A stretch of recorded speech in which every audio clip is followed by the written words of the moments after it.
شروع اللہ کا نام لے کر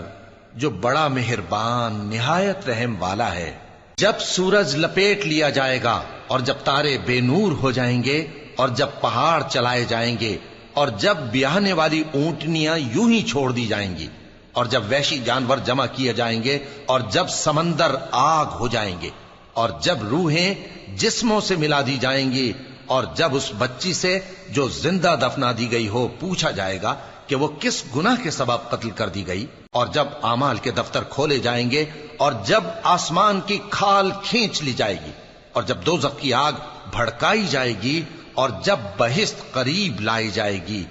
تب ہر شخص معلوم کر لے گا کہ وہ کیا لے کر آیا ہے۔ پس میں ان ستاروں کی قسم کھاتا ہوں جو پیچھے ہٹ جاتی ہیں اور جو سیر کرتے اور غائب ہو جاتی ہیں، اور رات کی قسم جب وہ پھیلنے لگتی ہے، اور صبح کی قسم جب وہ نمودار ہوتی ہے، کہ بے شک یہ قرآن اس فرشتہ عالی مقام کا سنایا ہوا پیغام ہے جو صاحب قوت ہے، مالک عرش کے ہاں اونچے درجے والا ہے، سردار ہے، ساتھ ہی امانت دار ہے۔ اور مکے والو تمہارے رفیق یعنی ہمارے پیغمبر صلی اللہ علیہ وآلہ وسلم دیوانے نہیں ہیں،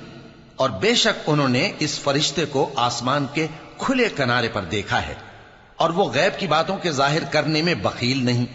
اور یہ کسی شیطان مردود کا کلام نہیں ہے۔ پھر تم لوگ کدھر جا رہے ہو؟